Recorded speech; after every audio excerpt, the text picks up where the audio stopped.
আমরা দেখি কাশী নামে একটি স্থান। সেই স্থানে বসবাস করে সুপ্রিমিয়াঙ্কি নামে একজন শাসক। তিনি 2000 বছর ধরে বেঁচে আছে।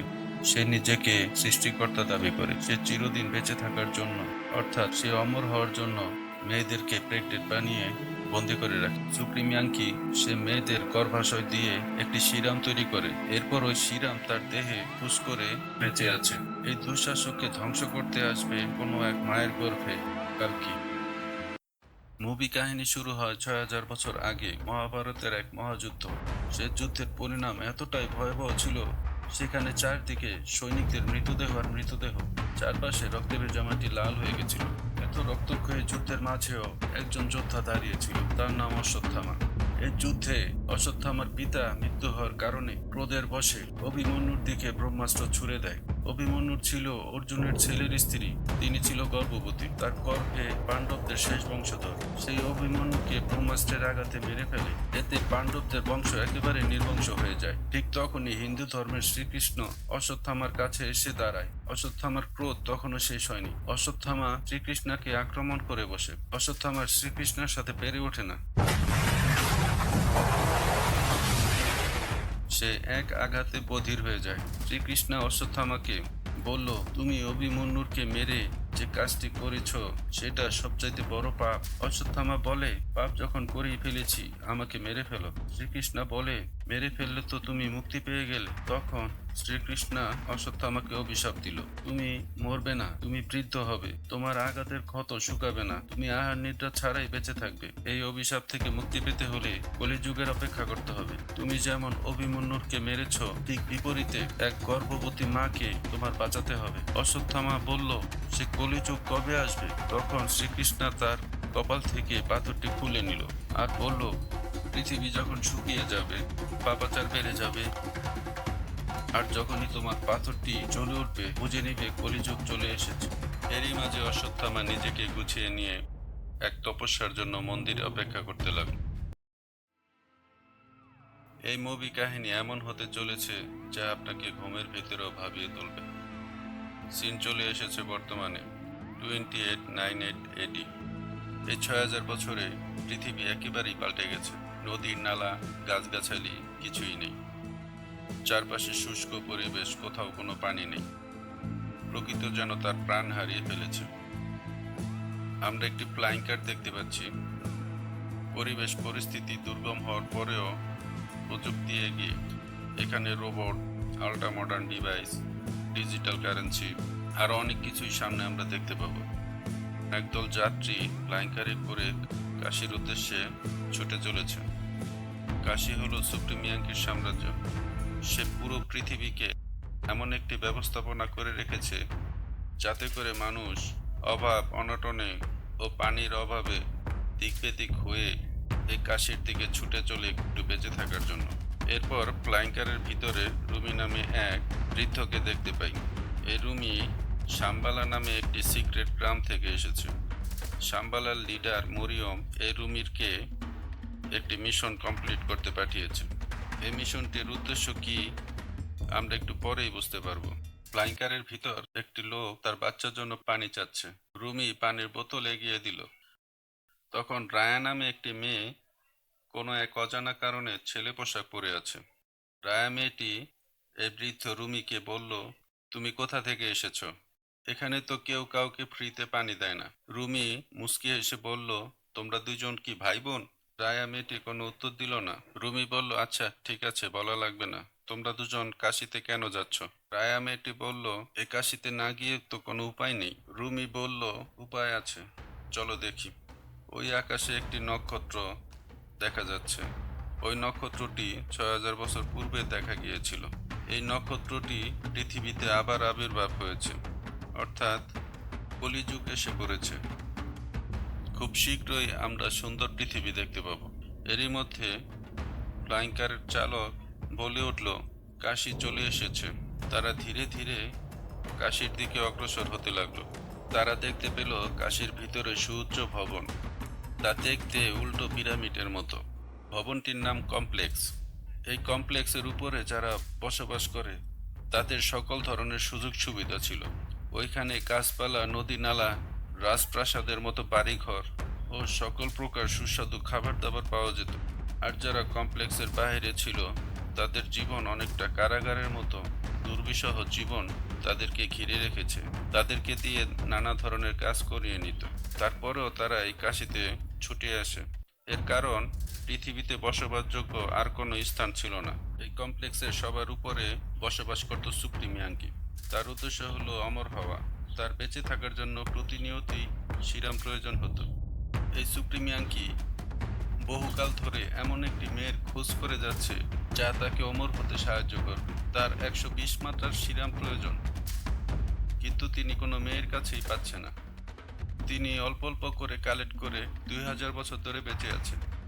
কিভাবে এই সিরাম সংগ্রহ করে তা আমরা একটু পরেই জেনে যাব। এরপর আমরা দেখতে পাই এখানে সুপ্রিমিয়াঙ্কির লোকেরা চলে এসেছে। তারা কমপ্লেক্সের দেখাশোনা করে। মানাস গ্যাং নামে তারা পরিচিত, বা প্রহরী নামে পরিচিত। কাশিতে নতুন কেউ আসলে তারা এখানে চলে আসে। এর কারণ হলো এখানে তারা মেয়েদের খুঁজে বেড়ায়। আর যে মেয়েরা বাচ্চা দিতে সক্ষম তাদেরকে একটি স্ক্যানারের মাধ্যমে শনাক্ত করে নেয়। পজিটিভ আসলে তাদেরকে ধরে নিয়ে কমান্ডার মানাসের হাতে তুলে দিত। সুপ্রিমিয়াঙ্কির নির্দেশে কমান্ডার মানাস এই মেয়েদেরকে কিনে নিত। এই মেয়েদের দিয়ে সুপ্রিমিয়াঙ্কি কি করে তা আমরা একটু পরেই জানতে পারব। মানাস গ্যাং বা প্রহরী মেয়েদের বিনিময়ে অনেক ইউনিট পেত। ইউনিট হচ্ছে ডিজিটাল কারেন্সি, টাকা, রুপি, ডলার যাই বলেন। মূলত মানাস গ্যাং এই কাজটি করত কমপ্লেক্সের ভিতরে বসবাস করার পারমিট পাবে। ওই কমপ্লেক্সের ভিতরে কোনো কিছুরই অভাব নেই। এর কারণ হচ্ছে সুপ্রিমিয়াঙ্কি নিজেকে প্রভু মনে করায় সে কমপ্লেক্সকে এমনভাবে সাজিয়ে রেখেছে সবাই স্বর্গরাজ্য বলে।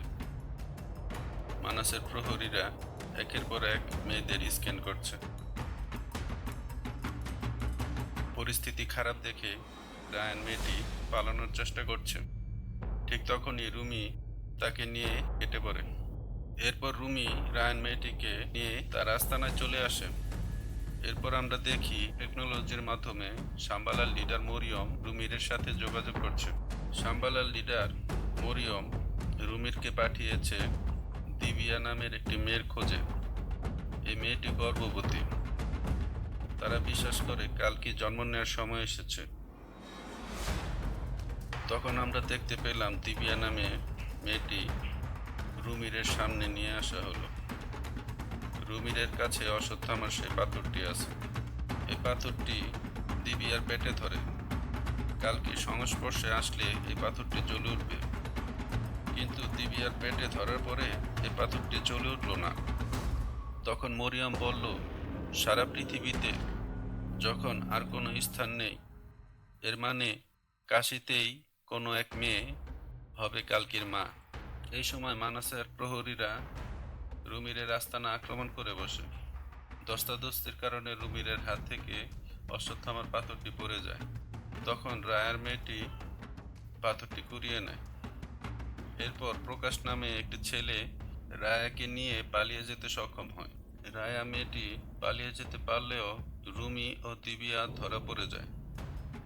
তারা তাদেরকে ধরে নিয়ে যায় কমান্ডার মানাসের কাছে।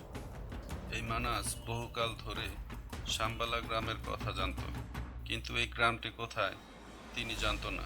আর মানাস এটাও জানত শাম্বালার বিদ্রোহীরা কালকির জন্য অপেক্ষা করছে। তাই মানাস শাম্বালাকে ধ্বংস করে দিতে চায়। মানাস একটি ডিভাইসের মাধ্যমে মরিয়মের সাথে কথা বলে। এরপর মানাস এই গ্রামটির কথা জিজ্ঞেস করলো। এই শাম্বালা কোথায় এটি না বললে রুমির ও দিবিয়াকে মেরে ফেলবে। মানাস ঠিক রুমিরকে একই কথা বলল, তুমি যদি এই গ্রামটির কথা না বলো তাহলে দিবিয়াকে মেরে ফেলব। রুমির এক প্রকার বলতেই যাবে। তখন দিবিয়া শাম্বালার কথা বলতে নিষেধ করলো। দিবিয়া বলে ওঠে, আমার এই সন্তান এই কমপ্লেক্সে জন্ম নিক তা আমি চাই না। তখন মানাস রাগান্বিত হয়ে দিবিয়াকে মেরে ফেলে।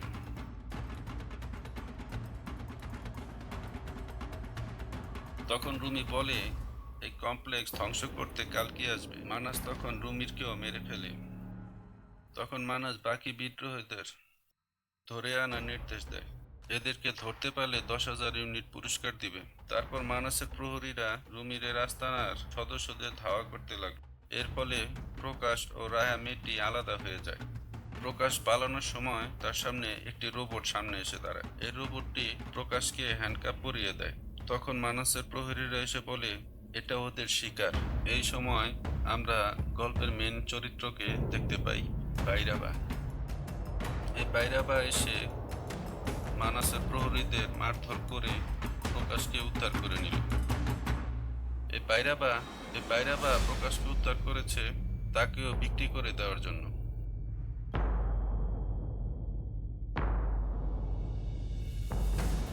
এরপরের সিনে আমরা দেখতে পাই কমপ্লেক্সের ভিতরের দৃশ্য। কিছু কালো ড্রেস পরা মেয়েদের দেখা যাচ্ছে। কালো ড্রেস মানে হচ্ছে তারা বাচ্চা দিতে অর্থাৎ তারা কখনোই গর্ভ ধারণ করতে পারবে না। আর যারা সাদা পোশাকে আছে তারা বাচ্চা গর্ভধারণ করতে পারবে। এখানে প্রশ্ন থাকতে পারে কালোরা কেন? কালোদের কাজ হচ্ছে সাদা পোশাকধারীদের দেখাশোনা করা, কারণ সুপ্রিমিয়ানকে সিরাম তারাই তৈরি করে দেয়। তাদের সবসময় ভালো ভালো খাবার খাওয়াতে হয়। এরপরে আমরা দেখতে পাই প্রজেক্ট এর নামে একটি এক্সপেরিমেন্ট করা হচ্ছে। সেখানে একটা গর্ভবতী মেয়েকে কিছু পরীক্ষামূলক ফর্মুলা সিডিং করা হয়। এই সিডিং এর ফলে গর্ভবতী মেয়ে অনেক কষ্ট হচ্ছে, আর যারা এই এক্সপেরিমেন্টে টিকতে না পারছে তারা মারা যাচ্ছে। বাচ্চা ও মা উভয় মারা যাচ্ছে। অথচ দেখা যাচ্ছে কোনো মেয়েই 120 দিন টিকে থাকতে পারছে না। কেউ 50 দিন, কেউ 40 দিন। 120 দিন তো অনেক দূরে। অল্প অল্প করে সুপ্রিমিয়াঙ্কির জন্য সিরাম কালেক্ট করতে হচ্ছে। তখন মানা সায়েন্টিস্টকে বলছে 120 দিনের সিরাম বানাতে পারছো না কেন?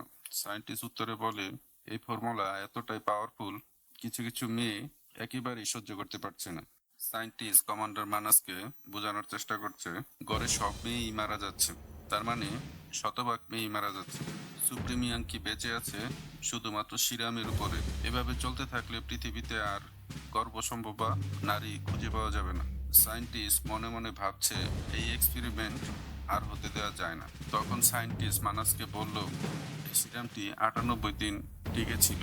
120 দিন হতে হলে আমার সুপ্রিমিয়াঙ্কির সাথে কথা বলা দরকার, কারণ এই বিষয়টা আমি ভালোভাবে বুঝতে না পারলে 120 দিনের সিরাম বানানো কঠিন হয়ে পড়বে। কমান্ডার মানাস সায়েন্টিস্টকে বলল তুমি যদি এই প্রজেক্টকে ফেল করো তোমাকে এই কমপ্লেক্স থেকে বিতাড়িত করা হবে।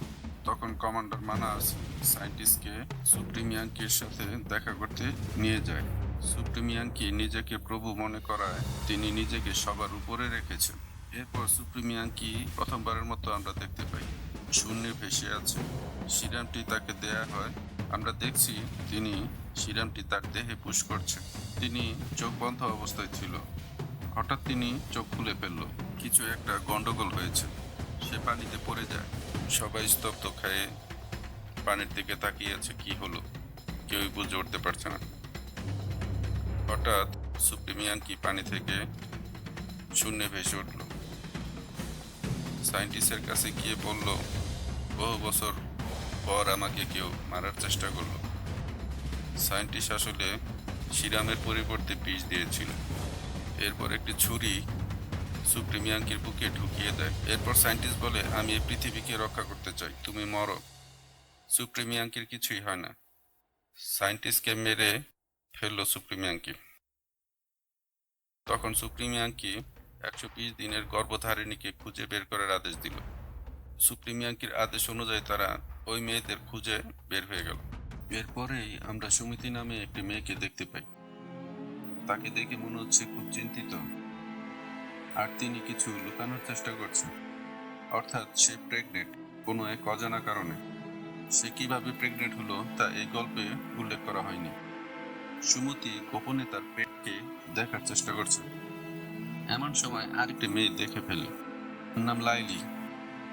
লাইলি বলে উঠল তুমি তো 120 দিন ওভার করে ফেলেছো। এই প্রথম কোনো মেয়ে 120 দিন ওভার করলো। সুপ্রিমিয়াঙ্কি জানতে পারলে তোমাকে রানীর মতো রাখবে। সুমতি বলে অনেক ছোটবেলায় আমার মা মারা গেছে। বাবা আমাকে কমপ্লেক্সে বিক্রি করে দিয়েছে। আমার মা আমার জন্মের সময় মারা গেছিল। আমার আর দুনিয়াতে কেউ নেই, একমাত্র আপনই আমার গর্ভের বাচ্চা। লাইলি বলে ওঠে তোমার এই বাচ্চা সাধারণ কোনো শিশু নয়, এই শিশুর তো বাবা নেই। সুমতি বলে ওঠে, বাবা নেই তো কি হয়েছে, আমি তো আছি। লাইলি বলে, এভাবে আর কতদিন লুকিয়ে রাখবো? সুমতি বলে, আমি জানি না কতদিন লুকিয়ে রাখবো, তবে আমি আমার বাচ্চাকে বাঁচাতে চাই। এরপরে আমরা বাইরাবাকে দেখি প্রকাশকে নিয়ে ঘুরে বেড়াচ্ছে। তাকে বিক্রি করলে 5,000 ইউনিট পাবে, কিন্তু প্রকাশকে বাইরাবা বিক্রি করতে চাচ্ছে না। কিন্তু বাইরাবা বিক্রির উদ্দেশ্যে বের হলেও প্রকাশের সাথে গল্প করা শুরু করলো। সে তার ছোটবেলার ঘটনা শোনায়। এখানে ফ্ল্যাশব্যাক দেখানো হয়, বাইরাবার জন্মের পরপরই তার বাবা মা মারা গেছে। কেউ একজন তাকে কুড়িয়ে পেয়েছে। এর উদ্দেশ্য ছিল বাইরাবা যখন বড় হবে তাকে কমপ্লেক্সে বিক্রি করে দিবে। বাইরাবাকে শিখিয়েছে কিভাবে পৃথিবীতে টিকে থাকতে হয়। বাইরাবা ছিল স্মার্ট। বাইরাবা দেখে দেখে অনেক কিছুই কবজা করে নেয়। তার ওস্তাদ ফাইটিং স্কিল জানতো, তিনি কবজা করে ফাইটিং স্কিল, মেকানিজম ইত্যাদি ইত্যাদি। জীবন জীবিকার জন্য যা যা দরকার সবই শিখে নিয়েছে। একদিন তার মালিক অল্প সময়ে বেশি ইউনিট পাওয়ার জন্য জুয়া খেলে সবকিছু হারিয়ে ফেলে। তখন তার মালিক বাইরাবাকে বিক্রি করার সিদ্ধান্ত নেয়। তখন বাইরাবা অনেক কষ্ট পায়। কষ্ট পেলেও বাইরাবা নিজেকে সামলে নিয়েছে, যেহেতু তিনি স্মার্ট, তাকে তো কিছু করতেই হবে। তার মালিক বুঝতে পারার আগেই উল্টো মালিককে বিক্রি করে দেয়, অর্থাৎ কমপ্লেক্সে সিকিউরিটি ফোর্স হিসেবে বিক্রি করে দেয়। বাইরাবা জানতো টিকে থাকতে হলে স্বার্থপর হতে হয়। সিন চলে আসে বর্তমানে। বাইরাবার গার্লফ্রেন্ড রক্সিকে দেখতে পাই আমরা। রক্সি বাইরাবাকে অনেক ভালোবাসে। রক্সি কমপ্লেক্সের ভিতরে 3 মাসের জন্য কাজ করার সুযোগ পেয়েছে। এই কারণে রক্সি বাইরাবাকে কয়েক ঘন্টার জন্য কমপ্লেক্সে ঘুরে দেখার সুযোগ করে দেয়। প্রথমবারের মতো তারা কমপ্লেক্সে প্রবেশ করে। তারা ফাঁকি দিয়ে এদিক ওদিক ঘুরতে থাকে। আশেপাশে পরিবেশ, নদী নালা, ফলমূল, গাছগাছালি দেখে পাগল হয়ে যায়। এরপরে তারা একটি পার্টি অনুষ্ঠানে ঢুকে পড়ে। বাইরাবা এই মরুভূমির মতো রুক্ষ পরিবেশ থেকে কমপ্লেক্সের ভিতরে সবকিছু তার জন্য নতুন এবং আনন্দে তার এত বেশি চিৎকার চেঁচামেচি করছিল, কমপ্লেক্স প্রহরীরা তাকে কমপ্লেক্স থেকে বের করে দেয়। এদিকে সুমিতি প্রেগনেন্ট হওয়ার ব্যাপারটা একজন প্রহরী জেনে যায়। সে দেরি না করে কমান্ডার মানাসকে জানিয়ে দেয়। এরপর সুমিতিকে ড্রেস পাল্টে প্রেগনেন্ট মহিলাদের কক্ষে রাখা হয়। পরের সিনে আমরা রায়ান মেয়েটিকে দেখতে পাই। তাকে একটা রোবট তাড়া করছিল। এই সময় একটি ভাঙ্গা মন্দিরের ভিতরে পড়ে যায়। সে এক জায়গায় লুকিয়ে পড়ে। রোবটটির চারপাশে রায়ান মেয়েটিকে খুঁজছিল। তখন আমরা মন্দিরের অপর পাশ থেকে সে তাপস্য করা অশ্বত্থামাকে দেখতে পাই। রোবটটিকে এক বাড়ি দিয়ে মাথা গুঁড়ো গুঁড়ো করে ফেললো। 12 ফিটের মানুষটাকে দেখে রায়ান মেয়েটি অবাক। এইদিকে সুমতিকে সিরাম তৈরি করার মেশিনে ঢুকানো হয়। সবার মতো তাকেও মেশিনে শুয়ে দেওয়া হয়। তার গর্ভ থেকে সিরাম নিঃসরণ করা শুরু হয়ে গেছে। সুমতি কষ্টে সহ্য করতে না পেরে চিৎকার করে ওঠে। হঠাৎ মেশিন ঝাঁকুনি দিয়ে ওঠে। সিস্টেম কাজ করা বন্ধ হয়ে গেল। ঠিক সেই সময় অশ্বত্থামা অনুভব করতে পারে কলিযুগ এসে পড়েছে। রুমিরের পকেট থেকে পড়ে যাওয়া পাথরটা জ্বলজ্বল করে জ্বলে উঠেছে। অশ্বত্থামা বুঝতে পারে এই পাথরটি তার কপাল থেকে খুলে নেওয়া হয়েছিল। পাথরটি রায়ান মেয়েটির কাছ থেকে নিয়ে কপালে পরে নেয়। ঠিক পূর্বের মতো সে অনুভব করে কালকির জন্ম হতে চলেছে। এখন তাকে কালকির মাকে রক্ষা করতে যেতে হবে, তাহলে অশ্বত্থামা অভিশাপ থেকে মুক্তি পাবে। এখন আমরা বুঝতে পারি সুমতি হচ্ছে কালকির মা। তখন কালকির মা আগুনে পড়ে যাচ্ছিল। লাইলি তাকে বাঁচিয়ে নেয়। মূলত লাইলি মরিয়মের গ্রাম সাম্বালার বিদ্রোহীদের একজন ছিল। এখানে সে গুপ্তচর হয়ে এসেছিল। লাইলি এখানে তার কিছু সাথীকে পাঠিয়েছে, তারা কাশির বাইরে অপেক্ষা করছে। কালকির মা তখন আগুনের ভেতর থেকে বেরিয়ে আসে। আগুন তাকে স্পর্শ করতে পারে না। তখন লাইলির সাথীরা কালকির মাকে নিয়ে সাম্বালার দিকে রওনা হয়। গাড়ির ভিতরে কায়রা নামে এক মেয়ে কালকির মাকে বলে, পুরো সাম্বালার গ্রামবাসী তোমার গর্ভে থাকা কালকির জন্য অপেক্ষা করছে। সুমতি একথা শুনে অবাক হয়ে যায় এবং এটাও বুঝতে পারে আমার গর্ভে সাধারণ কোনো শিশু না। এদিকে মানাস কমপ্লেক্স থেকে ঘোষণা দেয় সুমিতিকে যে ধরিয়ে দিতে পারবে 10 লক্ষ ইউনিট পুরস্কার করা হবে। এই ঘোষণা যখন বাইরাবা জানতে পারে, এই সুযোগ মিস করতে চায় না। বাইরাবা তখন কমান্ডার মানাসের কাছে দেখা করে। তাদের সাথে কি কথা হয় আমরা ফ্ল্যাশব্যাকে দেখতে পারি। বাইরাবাকে যখন কমপ্লেক্স থেকে চিরতরে নিষিদ্ধ করেছিল, কখনই কমপ্লেক্সের ভিতরে ঢুকতে পারবে না। বাইরাবা মন খারাপ করে বসেছিল। এমন সময় প্রকাশ বলে, আমাদের গ্রামে চলো, আমাদের গ্রাম সাম্বালা, তোমার মতো একজন ফাইটার আমাদের প্রয়োজন। অর্থাৎ এখন বুঝতে পারলাম বাইরাবা কেন কমান্ডার মানাসের সাথে দেখা করেছে। মানাস জানে সুমিতিকে একমাত্র সাম্বালাই পাওয়া যাবে। বাইরাবা প্রকাশের সাথে সাম্বালা যাবে, মানাস তাদেরকে ট্র্যাক করবে গ্রামটি কোথায় তা জানার জন্য। এই প্ল্যানই তারা অগ্রসর হয়। সুমতি সাম্বালায় আসার পর অশ্বত্থামা তাকে নজরে রাখছে, এক পলক আড়াল হতে দিচ্ছে না। সুমতি এই জিনিসটা দেখে একরকম বিরক্তি অনুভব করছে। রায়ান মেয়েটি অশ্বত্থামাকে বুঝিয়ে বলে সুমতিকে একটু স্পেস দেওয়া দরকার। অশ্বত্থামা বলে, আমার একমাত্র দায়িত্ব এই সুমতিকে রক্ষা করা। কিন্তু ওইদিকে আমরা দেখতে পাই সুমতি যখন এই সাম্বালা গ্রামে এসে পৌঁছায়, গ্রামবাসী তাকে বিশ্বাস করছিল না। সুমিতির গর্ভে কালকে জন্ম নেবে এর প্রমাণ নেই তাদের কাছে। তারা এও ভয় পাচ্ছে সুমতি তো কমপ্লেক্স থেকে আসছে, এতে যদি কমপ্লেক্সের লোকেরা এই সাম্বালা গ্রামে চলে আসে। সাম্বালার লিডার মরিয়মও বুঝতে পেরেছে আমরা যার জন্য অপেক্ষা করছি সেই কালকি গর্ভধারিণী, কিন্তু গ্রামবাসী বুঝতে চেষ্টা করছে না। ঠিক তখনই বৃষ্টি পড়া শুরু হলো। গত 60 বছরে তারা কোনোদিন বৃষ্টি দেখেনি। তখন গ্রামবাসী বুঝতে পারলো তিনিই কালকির মা, তিনিই কালকির গর্ভধারিণী। খুশিতে সবাই আত্মহারা, সবাই তাকে ছুঁয়ে দেখতে চাইছে, সবাই তাকে এই পৃথিবীর আশীর্বাদ মনে করছে, সবাই সুমতিকে মা বলে সম্বর্ধনা দিতে চাচ্ছে। এদিকে রাত হয়ে এলো। রায়ান মেয়েটি অশ্বত্থামাকে বলে, তোমার হাতে এই লাঠি দিয়ে কিভাবে তুমি সুমতিকে রক্ষা করবে? এখানে সবার কাছে অত্যাধুনিক অস্ত্র আছে, তাদের কাছ থেকে একটি বন্দুক নিয়ে নাও। অশ্বত্থামা রায়ান মেয়েটিকে বলে এই লাঠিটি তার বন্ধুর। রায়ান অশ্বত্থামার বন্ধুর কথা জানতে চাইল। অশ্বত্থামা বলে তার বন্ধু ছিল মহাভারতের সেরা যোদ্ধা, তার সাথে কেউ লড়াইতে পেরে ওঠেনি, কিন্তু তাকে কেউ ধোঁকা দিয়ে হত্যা করা হয়েছে। এই লাঠিটা ছিল তার অস্ত্র। সেই সময় এই লাঠিটা অনেক পাওয়ার ছিল, কিন্তু তার মৃত্যুর পরে এই লাঠিটি নিষ্ক্রিয় হয়ে গেছে। অশ্বত্থামা এই লাঠিটি বন্ধুর স্মৃতি হিসেবে তার কাছে রেখে দিয়েছে। এই সময় বাইরাবা শামবালায় চলে এসেছে। সাথে সাথে বাইরাবার উপস্থিতি টের পেয়ে অশ্বত্থামা সুমতিকে বলে, এখানে থাকাটা নিরাপদ না, যত দ্রুত সম্ভব আমাদের এখান থেকে চলে যেতে হবে। অশ্বত্থামা সুমতিকে বের হয়েই যাবে, বাইরাবার সামনে এসে দাঁড়ায়, আর শুরু হলো তুমুল লড়াই। এতে বাইরাবা বেশি সুবিধা করতে পারছিল না। ঠিক তখনই বাইরাবার রোবটটি চলে আসে, শুরু হয় আবার লড়াই। এর মধ্যে মানাসও চলে আসে। সুমতিকে বাঁচাতে সাম্বালার প্রধান মরিয়মকে কমান্ডার মানাস হত্যা করে। এই সময় সুমতি পড়ে যাচ্ছিল, তখন অশ্বত্থামা ও বারাইবা তাকে বাঁচাতে সক্ষম হয়। এরপর অশ্বত্থামা বারাই আবার লড়াই শুরু করে। একটু পরে কমান্ডার মানাস অশ্বত্থামার উপরে অ্যাটাক করে বসে, তাকে শিকল দিয়ে বন্দি করে ফেলে। 12 ফিটের অশ্বত্থামা এত শক্তিশালী হয়েও নিজেকে ছাড়াতে পারছে না। মানাস দেরি না করে সুমতিকে নিয়ে চলে যেতে থাকে। কালকি তার মায়ের গর্ভ থেকে অশ্বত্থামার লাঠিটির উপরে পূর্বের পাওয়ার ফিরিয়ে দেয়। এই সময় সাম্বালায় ঝড়ো হাওয়া শুরু হয়। ঝড়ের কারণে লাঠিটা বাইরাবার হাতে গিয়ে পড়ে। এই সময় বাইরাবা অশ্বত্থামার বন্ধু হয়ে অশ্বত্থামাকে সাহায্য করতে দাঁড়িয়ে যায়। বাইরাবা এই লড়াইতে কমান্ডার মানাসকে হত্যা করে সুমতিকে বাঁচিয়ে নেয়। এই সময় অশ্বত্থামা বাইরাবাকে বন্ধু বলে ডাকে। অশ্বত্থামার বন্ধু বাইরাবার উপর ভর করে অশ্বত্থামাকে সাহায্য করতে এসেছিল। বাইরাবার যখন জ্ঞান ফিরল, তখন সে দেখতে পেল অশ্বত্থামা শিকলে বন্দি। এই সুযোগ কাজে লাগিয়ে সুমতিকে নিয়ে কমপ্লেক্সের দিকে পালিয়ে যায়। ওইদিকে যখন সুমতিকে শুইয়েছিল শিরাম নিঃসরণের জন্য, এক ফোঁটা নিঃসরণ হয়ে গেছিল।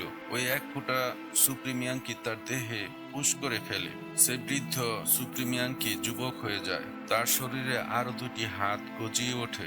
মুভি এখানেই শেষ, অপেক্ষা করতে হবে দ্বিতীয় পার্টের জন্য। চাইলে মুভি কাহিনী বিডি চ্যানেলটি সাবস্ক্রাইব করে রাখতে পারেন। Bye bye.